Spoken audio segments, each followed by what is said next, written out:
ఈరోజు మా వైఎస్ఆర్ కాంగ్రెస్ పార్టీ అధినేత మా నాయకుడు శ్రీ వైఎస్ జగన్మోహన్ రెడ్డి గారి పిలుపు మేరకు ఈ రాష్ట్రంలో కరెంటు ఛార్జీలు పెంచినటువంటి నేపథ్యంలో వైఎస్ఆర్ కాంగ్రెస్ పార్టీ పోరుబాట అనేటువంటి నినాదంతో ఈరోజు పెరిగినటువంటి కరెంటు ఛార్జీలు తగ్గించేలాగా ఒక నిరసన చేపడుతూ ఈరోజు చిలకలూరుపేట నియోజకవర్గంలో అందరం కూడా మరి కలిసికట్టుగా ఈ నిరసనని చేపట్టి ఈ రోజున ఇక్కడ ఉన్నటువంటి ఎలక్ట్రికల్ ఆఫీస్ దగ్గరికి వచ్చి ఇక్కడ ఉన్నటువంటి కన్సర్న్ ఆఫీసర్స్ ఏడీ గారికి డిఈ గారికి ఈ రోజున ఉన్నటువంటి పరిస్థితిని వివరించి వైఎస్ఆర్ కాంగ్రెస్ పార్టీ తరఫున మా యొక్క వినతిని వారికి అందజేయడం జరిగింది.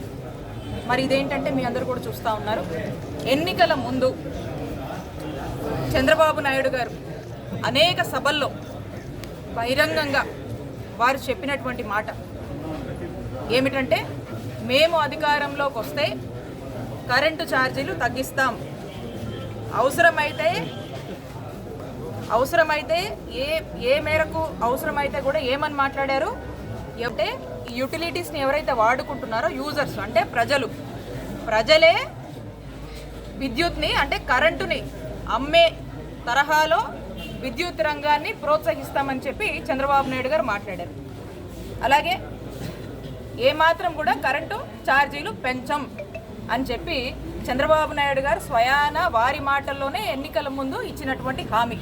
మరి ఇలాంటి మాయ మాటలు చెప్పి ప్రజలతో ఓట్లు వేయించుకొని అధికారంలోకి వచ్చాక మరి ఈరోజు ఏమవుతా ఉంది, కూటమి ప్రభుత్వం అధికారంలోకి వచ్చాక ఇప్పటికే మనం చూస్తూ ఉన్నాం. అంటే ఈ 6 నెలల కాలంలోనే ఇప్పటికే ఏదైతే చంద్రబాబు నాయుడు గారు మాట్లాడారో మేము కరెంటు ఛార్జీలు పెంచాం, అవసరమైతే తగ్గిస్తాం అని అన్నటువంటి మాట పక్కకు పోయి ఈ రోజున ఇప్పటికే ప్రజల మీద 6,000 కోట్ల వరకు కూడా భారం రాష్ట్ర ప్రజల మీద పడింది. ఇదే కాకుండా ఇప్పుడు ఈ డిసెంబర్ అయిపోయి రేపు జనవరి వచ్చే నాటికి ఇంకో 9,000 కోట్ల భారం కూడా ప్రజల మీద మోపబోతున్నారు. అంటే మొత్తం తీసుకున్నట్టయితే కూటమి ప్రభుత్వం ఏర్పడ్డాక సుమారు 15,500 కోట్ల వరకు కూడా ఈ భారాన్ని కరెంటు ఛార్జీల పేరుతో రాష్ట్ర ప్రజల మీద మోపుతా ఉన్నారు. కాబట్టి ఇలాంటి ఒక సిచ్యువేషన్, ఈ పరిస్థితిని, ఈ భారాన్ని ప్రజల మీద పడుతున్నటువంటి ఈ భారాన్ని ప్రశ్నిస్తూ ఈ రోజున వైఎస్ఆర్ కాంగ్రెస్ పార్టీ చంద్రబాబు నాయుడు గారు ఎన్నికల ముందు ఏదైతే మాట ఇచ్చారో మీరిచ్చినటువంటి హామీకి కట్టుబడి ఉండమని వైఎస్ఆర్ కాంగ్రెస్ పార్టీ ఈ రోజున ప్రశ్నిస్తోంది.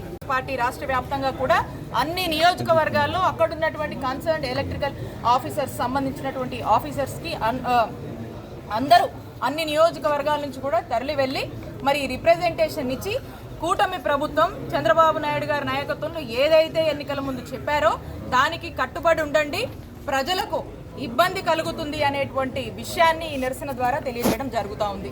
ఇక మనం చూసాము ఏమన్నారు, బాబు షూరిటీ భవిష్యత్ గ్యారంటీ అని చంద్రబాబు నాయుడు గారు మాట్లాడారు. మరి ఈ రోజున పరిస్థితి ఏంటి, మేమంటుంది కాదు జనం ఏమంటున్నారు, బాబు షూరిటీ ఏమంటున్నారు, అంతా బోగస్, బాబు షూరిటీ బోగస్. అలాగే బాదుడే గ్యారంటీ అని చెప్పి ప్రజలే మాట్లాడుతున్నారు. దీన్ని బట్టి అర్థం చేసుకోండి రాష్ట్ర పరిస్థితులు ఎలా ఉన్నాయి. ఇదే కాదు, ఒకటే మేము కూటమి ప్రభుత్వానికి మేము తెలియజేసుకుంటున్నాం ఏంటంటే, మీరు ఇచ్చినటువంటి హామీలు, మీరు చెప్పినటువంటి మాటలు, మీరు చెప్పినటువంటి సూపర్ 6 ప్రజలు ఎన్నో ఆశలతో మీరేదో చేస్తారని ఎదురు చూస్తున్నారు. కాబట్టి మీరు ఇచ్చినటువంటి మాట మీద మీరు నిలబడండి. మీరు మాట తప్పినట్టయితే వైఎస్ఆర్ కాంగ్రెస్ పార్టీ తరఫున మేమంతా కూడా నిలబడి పోరాడతాము ప్రజల పక్షాన. ఇదే కాదు, ఏ అంశానికైనా సరే మేము ప్రజల పక్షాన నిలబడతామని కూటమి ప్రభుత్వాన్ని హెచ్చరిస్తూ ఉన్నాము. ఇక పాలనంతా కూడా పక్కకు పోయింది. ఏం చూస్తున్నామన్న ఈ 6 నెలల నుంచి ఏమవుతుంది రాష్ట్రంలో, ఏమవుతుంది, ఏం లేదు, సూపర్ 6 లేదు, ఒక హామీ లేదు, ఒక ఇచ్చిన మాట గురించి పట్టించుకునేది లేదు, ఒక ఏదన్నా ఒక సెక్టార్ గురించి కానీ దేని గురించి కానీ ఒక ఆలోచన లేదు.